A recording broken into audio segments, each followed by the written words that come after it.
Welcome back. In this second presentation on stocks, we'll discuss securities marketplaces. In other words, where do you buy and sell these things? And then we'll start to dig into the different indices and how we measure how well the stock market's doing as a whole. And then we'll start looking at individual stocks and numerical measures for individual stocks. And we hope to show you that it's really not as hard as people make it out to be. As Warren Buffett says, investing is simple, but it ain't easy. And we've already discussed that, right? The intellectual part is relatively straightforward. What's difficult is the emotional part and predicting the future, because nobody can predict the future accurately. It's easy to predict the future inaccurately, and a lot of people do it and get paid pretty well, and maybe you can be one of them. Anyway, let's start on slide number 19. What are securities marketplaces? What a silly name. It's just where these things traded. That's what it means. Securities is just, it's a fancy term that means financial assets that can be traded between investors.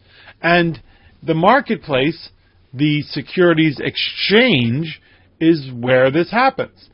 And for decades, for almost 200 years, over 200 years, the place to be was the New York Stock Exchange, the big board.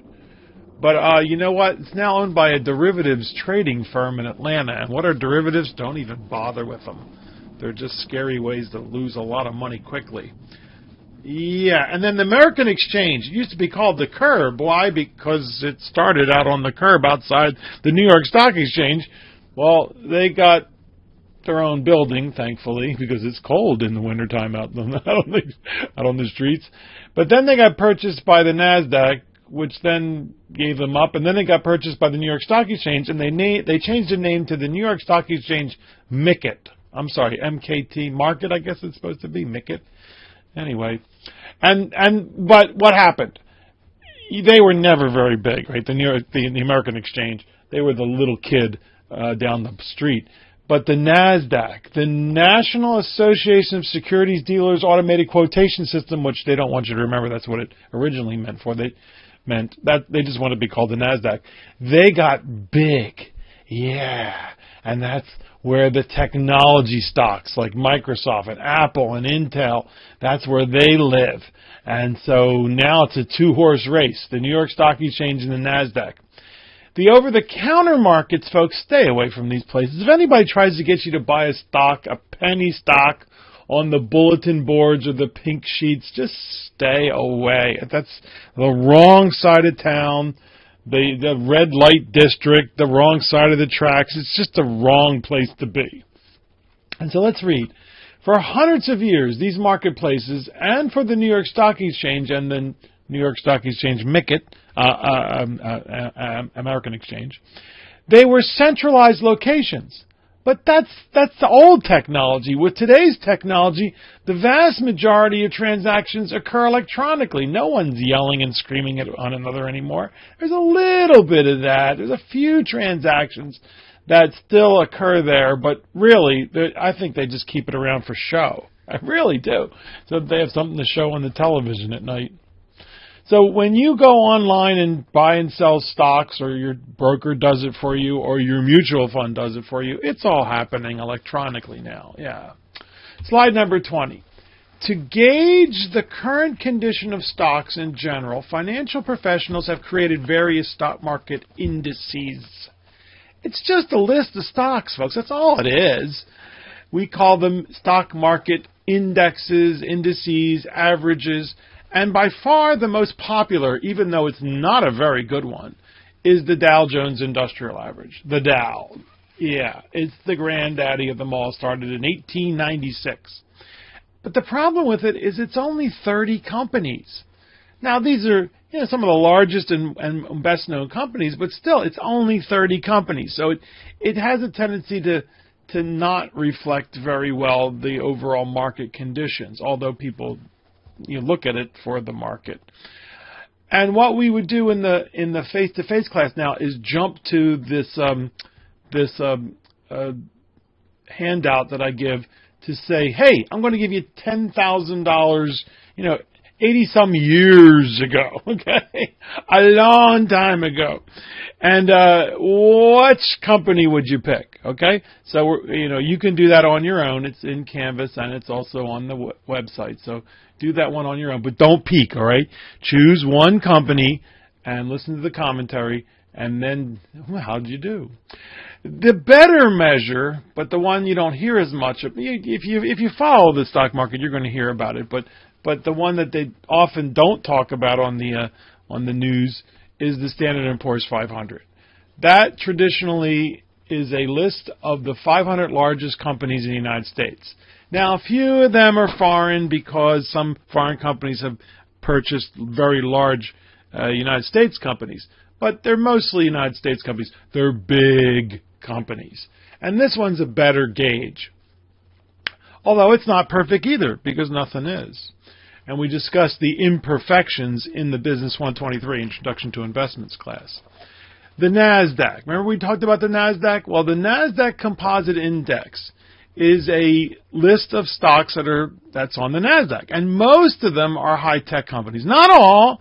Costco is on the NASDAQ, Starbucks. So not all the companies are high-tech companies. But when we want to see how the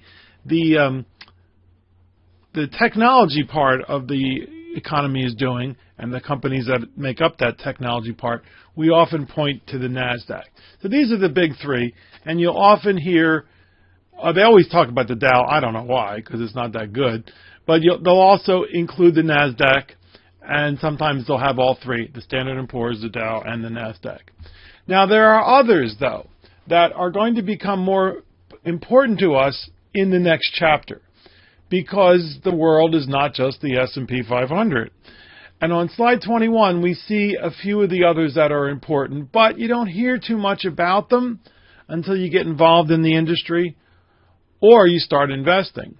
And the first one, which I hate the name, they used to call it the Wilshire 5000. Now they've called it the Dow. The Dow Jones somehow made a deal with Dow Jones, by the way, they're the folks that published the Wall Street Journal, but they're now owned by Fox News, so figure that one out. Dow Jones U.S. Total Stock Market Index. Huh?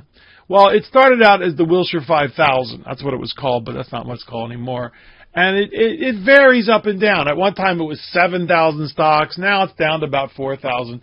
But the idea is we want to get the large companies, that's the S&P 500, and the medium-sized and the small companies. So you'll sometimes hear people call this the entire stock market or the total stock market. Yeah, the big companies, medium-sized, and the large companies. And we'll discuss that later on. What's the Russell 2000? Well, this is meant to represent just the small and the medium-sized companies. What do? They take the top 3,000 companies by size, and they lop off the top 1,000. So how are companies in the small and medium-sized world doing?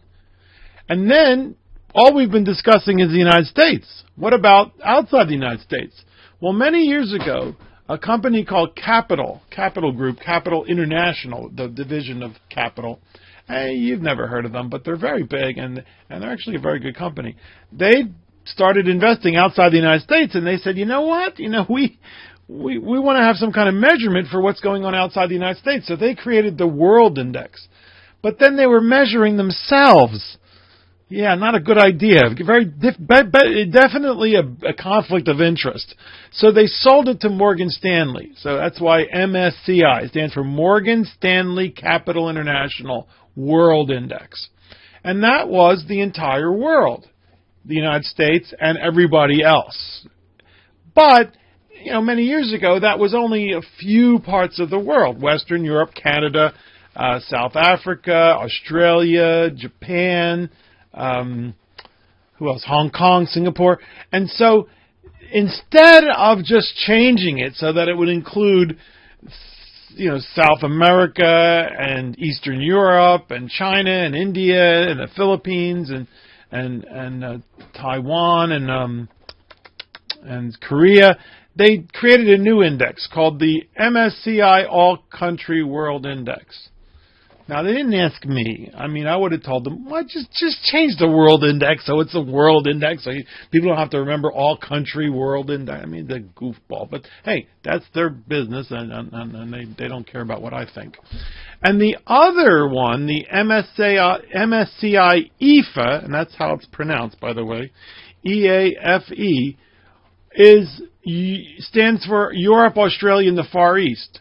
So in other words, how are companies doing outside the United States, right? And again, they never changed the EAFE.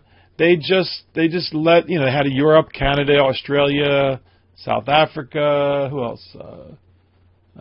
Japan, Hong Kong, Australia, of course, Singapore. And they never changed it. They just kept it, and they created a new one called the MSCI All Country World X USA. How's he supposed to remember that? I mean, it's a dumb name, but hey, that's what it is. And so these you don't hear too much about, but they're important because we want to know how the world is doing. The small company stocks, all the stocks in the United States, how's the world doing, including the United States, and the world without the United States. And so I follow them, certainly, and most professionals do. Slide 22. Have you heard the terms bull market, bear market? Well, we won't get into the etymology of how that's the right word, right? Etymology of how these words were created. But bull markets mean everybody's happy. More investors buying stock market increases, the economy's doing well. Bear markets are when the market goes down and more investors are selling stocks, so the stocks decline. And this is normally defined as a 20% or more decline. If it falls 5, 10, 15%, that's just a correction. Whatever, it's going down. And for whatever reason, sometimes it's because people get spooked. They just get, there's an old, it's a bit of a joke because there's an old saying that there's three emotions that rule the markets: fear, greed, and greed. It's a joke because greed usually wins out. But sometimes fear wins out, so fear and greed. And sometimes people just get frightened and everybody heads for the exits. Yeah, well, other times it's a real reason. The economies are tanking for whatever reason, and people decide, you know what, I don't want to invest in stocks now. But those turn out to be, bear markets turn out to be the best times to invest, folks, historically, because when do you want to buy? Right, you want to buy high. You want to buy low. You want to sell high, you want to buy low. But again, emotions come into the game.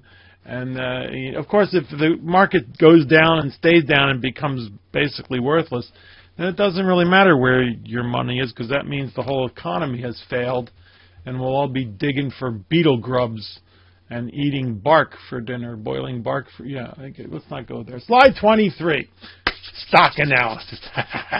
Okay, where do we start, right? Well, Benjamin Graham was Warren Buffett's teacher, and he wrote a phenomenal book, The Intelligent Investor. Don't read it as your first book, okay, because it's pretty weighty. There's a few other books, One Up on Wall Street, A Random Walk Down Wall Street. Those are better to start with. But he said it very succinctly. Show me the numbers. Just see it. Show me how it's doing. But there are dozens and dozens of numeric measures. And so we're only going to learn a few of them, folks. Some of the most popular over the years have been capitalization, book value, earnings per share, price-to-earnings ratio, and the dividend yield. So let's take a look at these. And as we go through this in the face-to-face class, we would, of course, be going to the worksheet, because there's a worksheet for Chapter 12, and it turns out that the calculations are a whole lot easier than the bond calculations. So you can follow along in the presentation and do them, pause the presentation, or just, do it afterwards. But do them, okay? Please do them. And what I hope you will find is you'll say, this isn't that hard. And the truth is it isn't. The understanding of the stocks and the measurements and the like, they're really not that hard. What is difficult is simply adding your judgment about which companies to buy, because the world is always changing and it's very difficult. It's impossible to accurately predict the future, as we've said. If if we knew what was going to happen, we wouldn't call it the future, right? It's easy to look at the past and say, well, gee, I should have sold, I should have bought. But it's harder when you're looking into the fog of the future. Slide 24. Market capitalization. It's a very important number that people just don't even bother looking at. Everyone looks at the stock price. That's the wrong thing to do, folks. It's really not a smart thing to do just to look at the price. You have to look at the value of the company. And how do you get that? That's what the capitalization is. You take the number of shares multiplied times the current price of the stock. See, the current price of the stock is meaningless unless you know how many shares there are.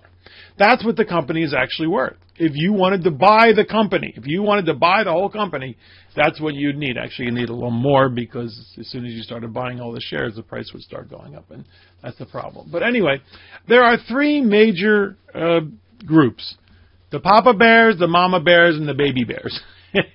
I don't know if that helps you use it. But large cap stocks are generally considered anything over 10 billion. Now you're hearing more and more people, this number changes over time as companies get larger.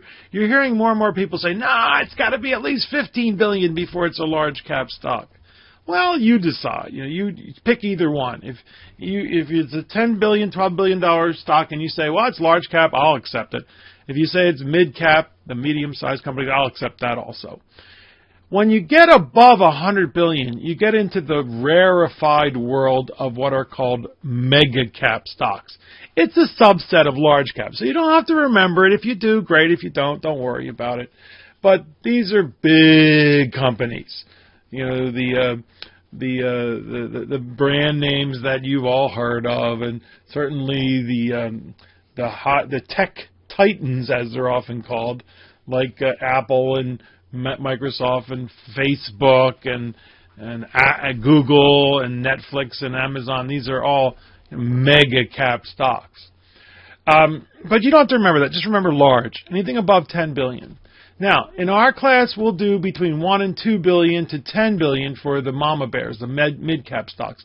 And you've probably heard of some of them, but most of them you will not have heard of. Again, some people will say, no, it's got to be at least 4 or 5 billion, up to 15 billion to be mid-cap. And either one is it's up to you. You decide. I'll take either. And then when you get into the small cap stocks, most of these companies you've never heard of. Some of them you have, but most of them you've never heard of. And they're anywhere from, 100 million or so up to 1 or 2 billion. But again, people are saying, no, it has to be up to 3 or 4 billion before it's leaving small caps. Anything below about 100 million is considered micro cap. It's still a small cap stock. You decide if you want to remember that, but that's the subset, micro cap. And these companies, most of them you've never ever heard of, and you can make a lot of money off of these things, folks, but you can also lose everything because every big company at one time was small, right? Obviously, by definition, you got to start somewhere, but normally, no, folks. Many of them disappear. And you'll hear people say that small cap stocks have done better than large cap stocks over time. And they're right in one respect, and they're wrong in another respect. The problem is they often don't count the ones that just disappear. It's called survivorship bias. And so with survivorship bias, the ones who disappear don't get counted. And so that's why it looks like that small company stocks have done better. But the truth is, if you're a good stock picker and you pick small company stocks well, you're going to do well. But it's going to be very volatile. Now, penny stocks. These are companies we shouldn't even mention. We just shouldn't even mention them in polite company because, folks, this is the way to get poor quickly. Stay away from them. Those are the stocks that are on the bulletin boards and the pink sheets that we talked about. Just stay away. And they say anywhere from $1 to $5, but that's not necessarily true. Some of them are pennies, literally 5 cents or 7 cents. And sure, if it goes up to 12 cents, you're going to make a lot of money, but it's more likely to go down to 1 cent or a whole lot less.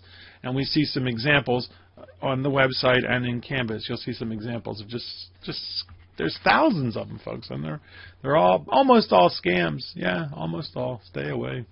Slide 25. So here's an example.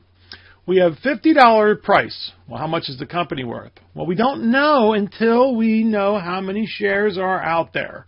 How many shares are out there and being traded? If you have 2 million shares, that's $50 times 2 million, or $100 million worth of market capitalization. This is a small cap stock. The stock price, for the most part, is irrelevant. You must look at the market cap to see what the value of the company is, and we'll see some examples later. Okay, so if you wanted to own this stock, you'd have to have $100 million in your pocket and go down to the exchange and say, I want to buy this. Well, as we said, it doesn't really work that way. If one company wants to take over another company, or an individual wants to take over another company, they go to the exchange and they say, look, we're interested in buying this company. So we'll make what it's called a tender offer. I don't know why it's called that, but anyway, and so you have to come up. For example, this stock we're selling for $50. You have to basically come up with 55 or 56 or a little bit more, anywhere from 10 to 20% more. And then what they do is they have a set methodology for announcing this. And then when they announce it, if investors believe it's a real offer, that this entity, this company or the individual person or group of people can actually come through with the goods, the price will snap right to that, or maybe a little bit below that, or maybe a little above that, that number. So you think there's some hanky-panky going on? Right. Somebody could just come along and say, yeah, I'll pay $55 a share. The price jumps to 55, and then it turns out that they were just blowing smoke, and the price falls back to 50. Yeah, there's a lot of shenanigans that go on down on Wall Street, folks. Nothing's perfect, and it reminds me of that famous bank robber who didn't really say what he was told, everyone says he says, but he was supposedly asked, why do you rob banks? I think his name was Willie Sutton, right? Or Willie Horton? I can't remember. Why do you rob banks? And supposedly said, that's where the money is. You know, he didn't really say it, but anyway, it's a cute story, right? Because this is where the money is. Slide 26, book value. Now this is an interesting one because this should look familiar to many of you folks. This is the net worth of a company determined by deducting all the liabilities from the corporation's assets and then dividing the remainder by the number of outstanding shares of common stock. So in other words, remember our net worth statement? Assets minus liabilities equals net worth. Well, this is the same thing, but for a corporation. You take the assets, you subtract all the liabilities, and you have a number, and then you divide that by the number of shares, and that tells you how much each individual share is. And it's rarely close to the stock price, often 1/5 or 1/6 or less, right? Why? And it makes sense. It makes sense that it would be. Because if you're a company, the fact that you're in business and earning money means that your worth is more than just the assets on the books. That's what we call book value. You think of a pizza shop or a shoe shop. The pizza shop, what are they? They got pots and pans, and they got some nice fixtures and all the furniture and the like, and the oven is the most expensive thing, right? But if they sold all those pieces, the company would not be worth what it's worth. The fact that it's earning money, the fact that it's a going concern, as the IRS uses the term. So this is true of companies, and we're going to see some examples. Now, every once in a while, the stock price is lower than the book value. It's very rare, but it happens. And when this happens, there's a real danger of the company being raided for the assets and put out of business. So you're working for a company that's been around for over 100 years, and things have changed, the technology has changed, and the company really hasn't kept up, and the price keeps getting lower and lower and lower. But this company has lots of assets. Well, once the price goes below the book value, assuming that the book value is a bona fide number, bona fide meaning real, it's not just on the books by the accountants, then these corporate raiders come in. You might have heard of them, corporate raiders, private equity takeover artists, private equity firms. and they will come in, buy 50% plus 1 shares, which means they run the company now, they can vote anything into being, and they put the company out of business, sell all the assets, pay off all the debts, and then walk away.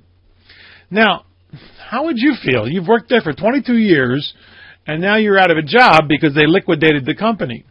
You'd be pretty upset, wouldn't you? And you'd go to your politician and say, why are these people allowed to do what they're doing? This is outrageous. Why are they putting profits over people? And the economists and the takeover artists, if they deemed you worthy enough to speak to, which they probably don't because they've already left on their private jets, they would say, no, you don't understand capitalism. That company needed to be plowed under like a field by a farmer. That capital, which is a fancy word for resources, was not being utilized efficiently. It needed to go out of business. Great, now I'm out of a job. And that's why we have unemployment insurance, folks. We don't have unemployment insurance to pay people not to work. No, that's not what it's for. Now, do some people game the system and take advantage of it? Oh, sure, nothing's perfect. It just doesn't, it's in a perfect world, and there ain't no such thing. People would not do that, but some people do. But the idea is we want this to happen. We want that capital, including the people who are working there, to be better utilized toward furthering the success of our economy.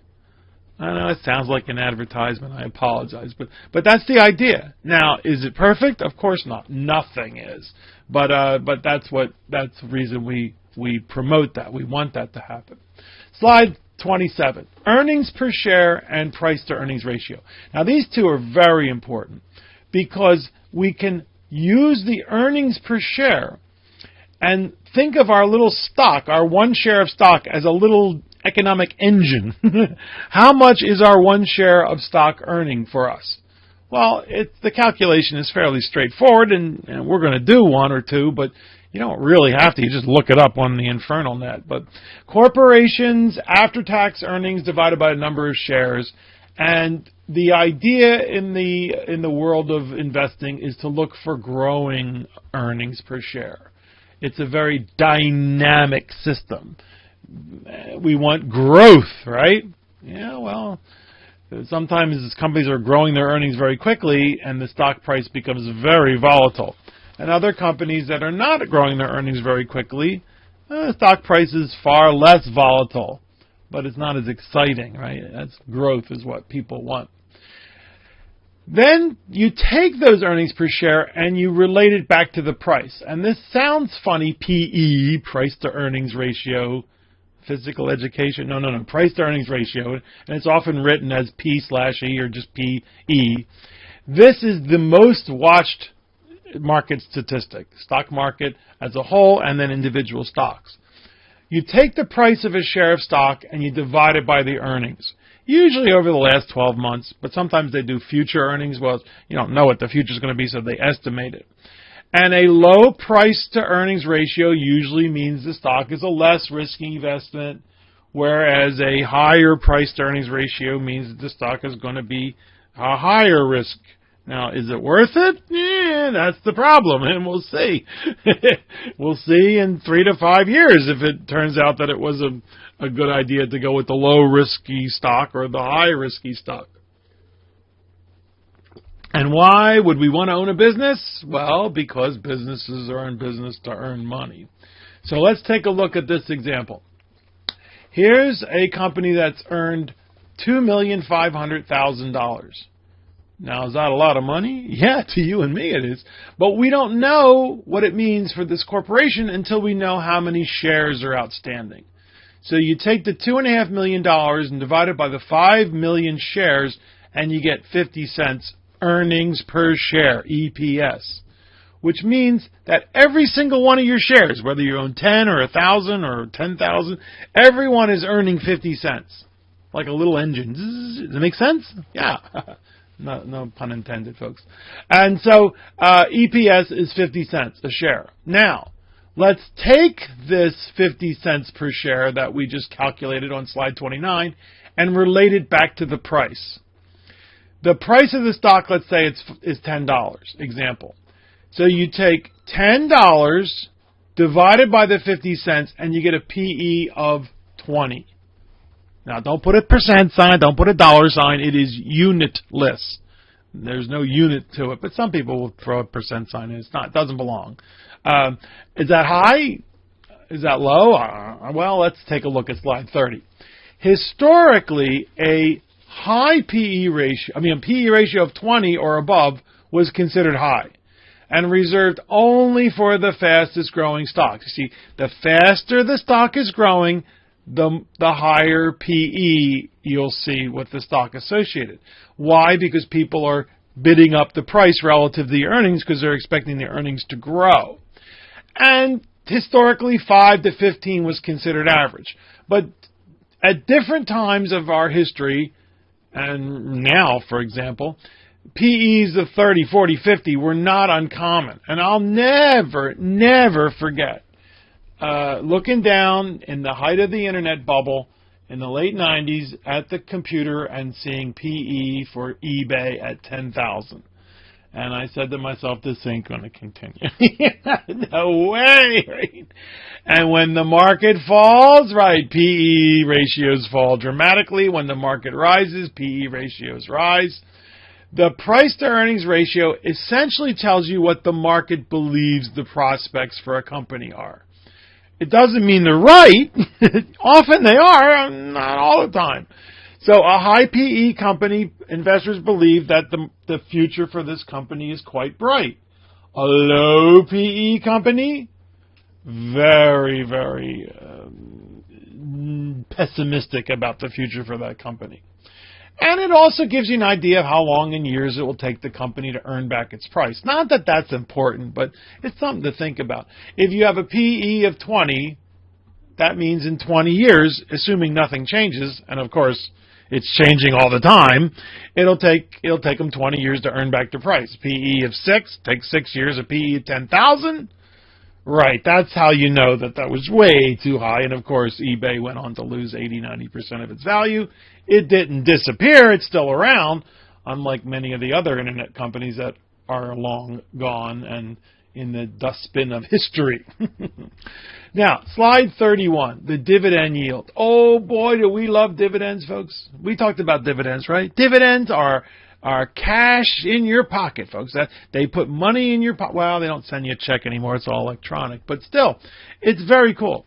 Dividends. Companies can pay dividends. They don't have to. They're optional. But they are distributions of the earnings. And the dividend yield is the yearly dollar amount generated by a stock divided by the current market price. In other words, this allows us to compare the stock to a savings account or a bond. And historically, they were in the 4, 5, 6% range for well-established companies. But now 2 to 3% is typical.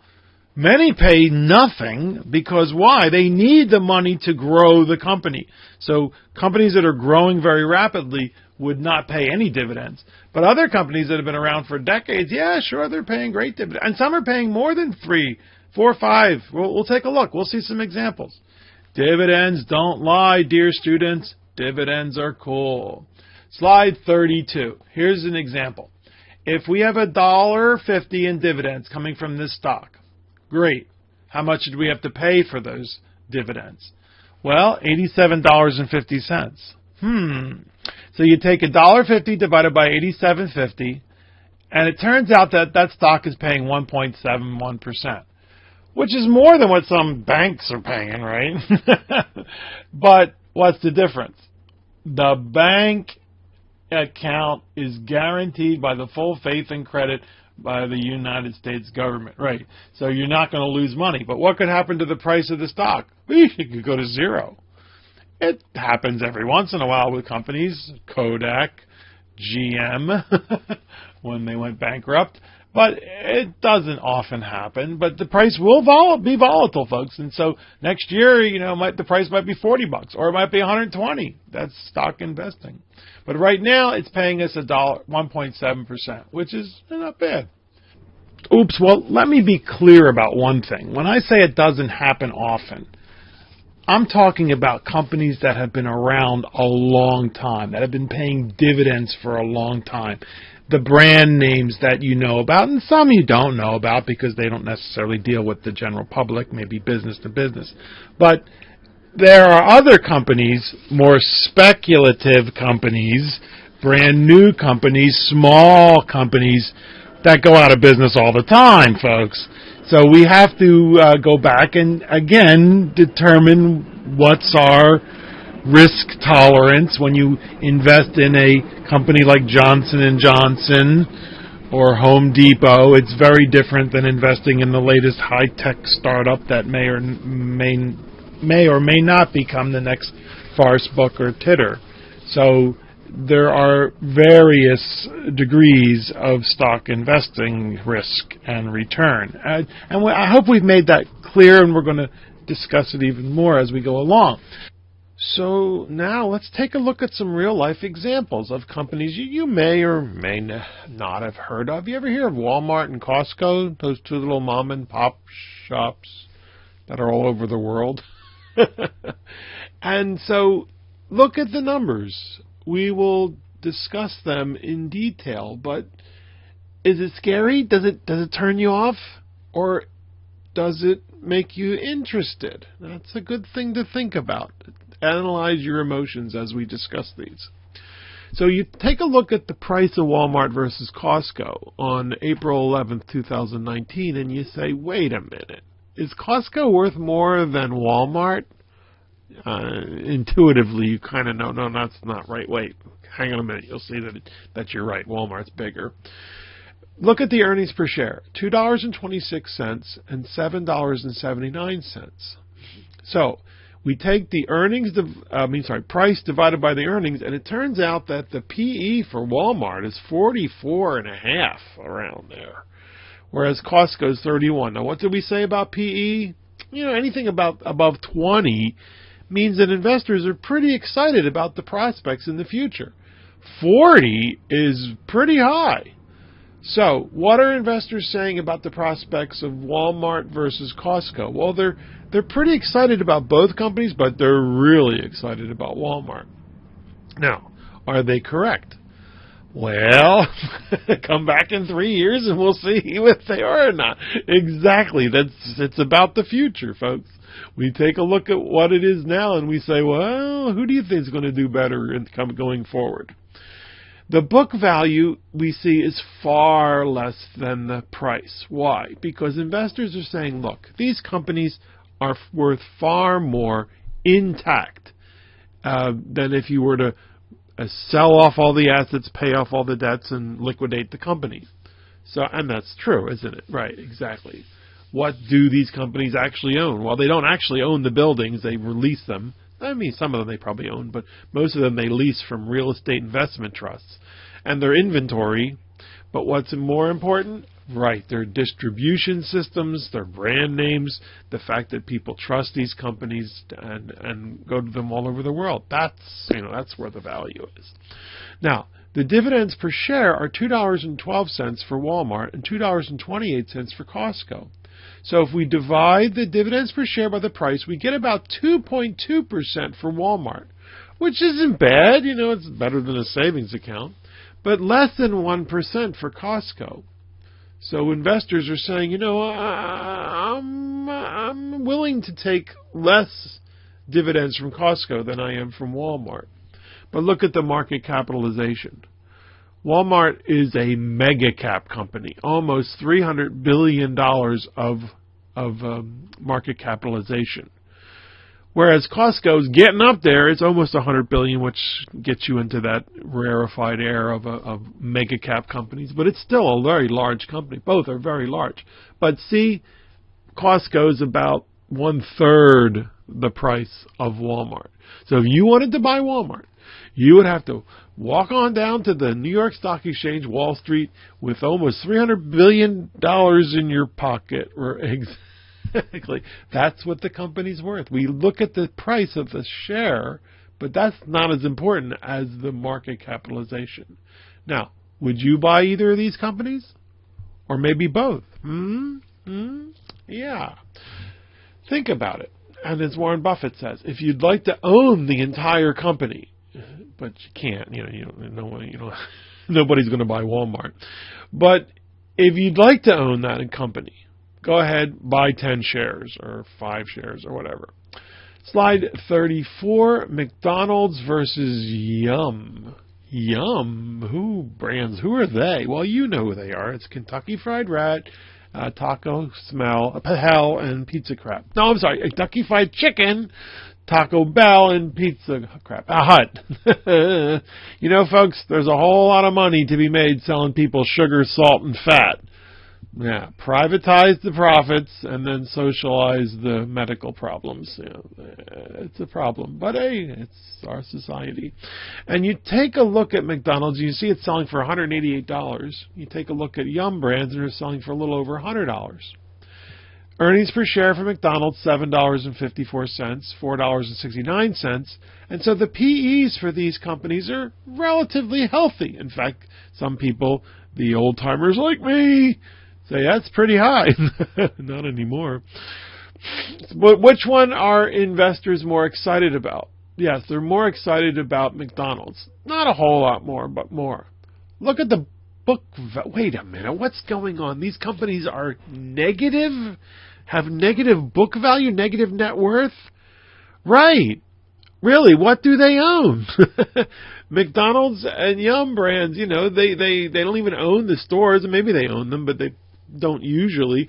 They are more interested in getting that food in that store, selling it to people, and then making their money. So would make no sense to even think about liquidating these companies and paying off the debts, because you'd wind up paying out of pocket.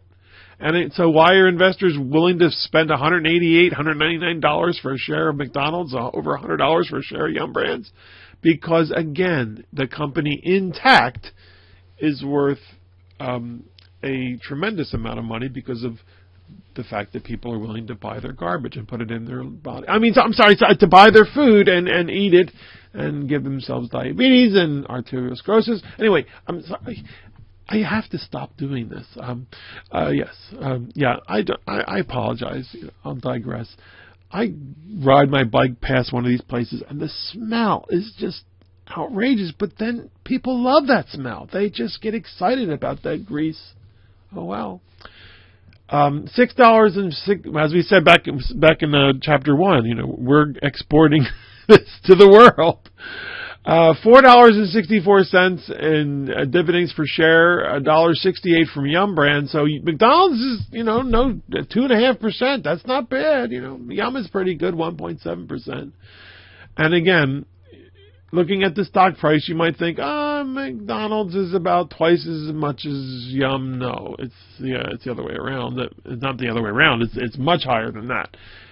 If you look at the market capitalization of McDonald's, it's over $140 billion, $145 billion, whereas Yum is still a big company at $31 billion, but much smaller. Actually, what was going on is things have changed quite a bit in the last 10 years, but before that, Yum was doing really well. They were kicking McDonald's butts in China, because it turns out the Chinese like chicken more than they like beef. And then the bird flu hit. The bird flu. What's that? Well, it's the avian something or other. I'm not a medical person, but it's a serious illness. But there's never, and it can be transported from a bird to a human. But there's never been any documented cases of somebody catching avian bird flu from a dead cooked chicken. The chicken has to be alive, but that didn't matter. People are people, and they heard bird flu. They flocked. They flocked away from Yum, but now they're coming back. In fact, their prospects are very good in China, so they split off the company. So now there's two different companies, Yum, and then Yum China, which is just Chinese. Do your research. Think about it. Maybe you'd be interested in investing in these companies that are selling garbage. Food to people. Slide 35. My apologies. Not really. Last one. AT&T and Verizon, the duopoly. Yeah, I know there's Sprint and T-Mobile, but they're much smaller. So these are the two big companies in the United States. And by the way, AT&T is doing its best to move into Mexico. I don't know if you've been down to Mexico, but you see their ads everywhere. So look at these dividends and dividend yield. Well, hang on a minute. Let's start first at the price. AT&T, $32, Verizon, $58. So you might think, oh, Verizon's a whole lot bigger. No, not really. Again, we have to look at the market cap. $2.85, $3.76 for their earnings per share. Look at the PEs. Far lower than anything we've seen before. What are investors talking about, thinking about the prospects for either of these companies? Well, they're not too excited at AT&T. They're okay with Verizon, but not like the previous companies we've seen where Walmart, Costco, right? The book value is far higher in relation to the price than anything we've seen before. Look, AT&T's book value is $25. Their price is $32. So it's actually, pretty darn close in comparison to all the other companies we've seen before. Verizon's is about, 4 times more, but AT&T is only about 1.5, not even 1.3 or 1.2 times more. So investors are not so excited about the prospects for these two companies, are they? No. Dividends per share, $2.04, $2.41 for Verizon. Look at that dividend yield, 6.5% for AT&T, 4.1% for Verizon. Far higher than anything we've seen before, and pretty darn high by today's standards. So investors are buying AT&T and Verizon not for the growth that they represent. They're buying them for the dividends that they're paying. And remember, dividends don't lie. Now, are the dividends guaranteed? No, no, no, no, no. It's not a savings account. And it's not a bond either. Those dividends could be cut at any time. They're paid quarterly in the United States, and in the next quarter, the next 3 months, they could just say, no more dividends. I mean, it's not going to happen with AT&T and Verizon, but it does happen every once in a while. Once a company starts paying dividends, they have basically told themselves in the world, we're going to do most companies. We're going to do our best to keep paying this dividend so you can rely on us. And when a company cuts its dividend, it's usually a very, very serious issue. Take a look at GE, General Electric, over the last several years. And then look at the market capitalization. Right, they're about the same size. Verizon's a little bit bigger. Both of them are mega cap companies. So, are investors excited about the prospects for these companies? Not really. Would you invest in either? Dividends don't lie. And let me ask you a question. Do you think people will ever give up their mobile phones? No. Well, who knows until something comes along where you don't even need a phone. It's planted into your brain. Anyway.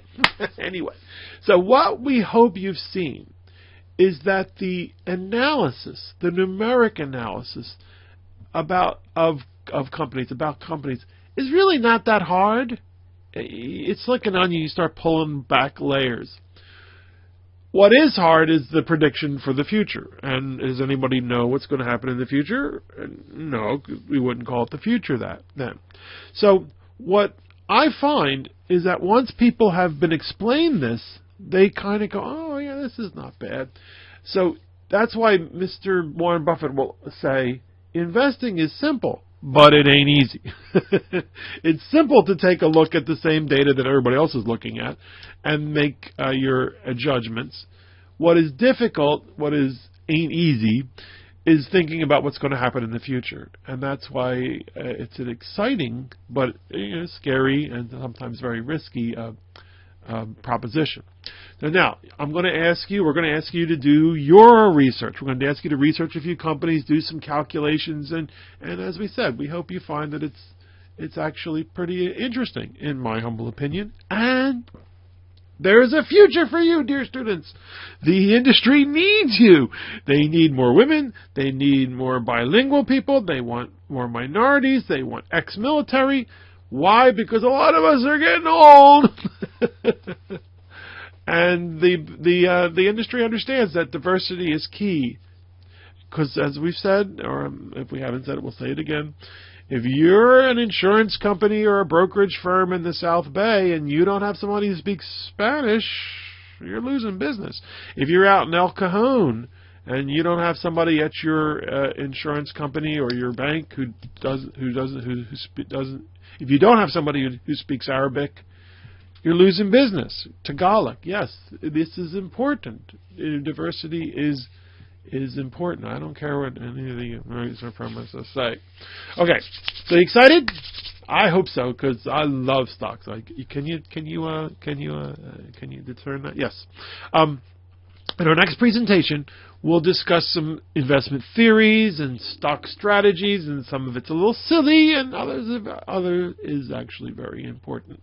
So we hope you're enjoying our discussion about stocks. Remember that if this piques your interest, think about Business 123, Introduction to Investments, where we spend the entire semester on investments. And remember that there is a future for you in the industry. Thank you so much for being in our class, dear students. We are so proud of you. Don't give up now. Oh, no. Oh, no. The best is yet to come.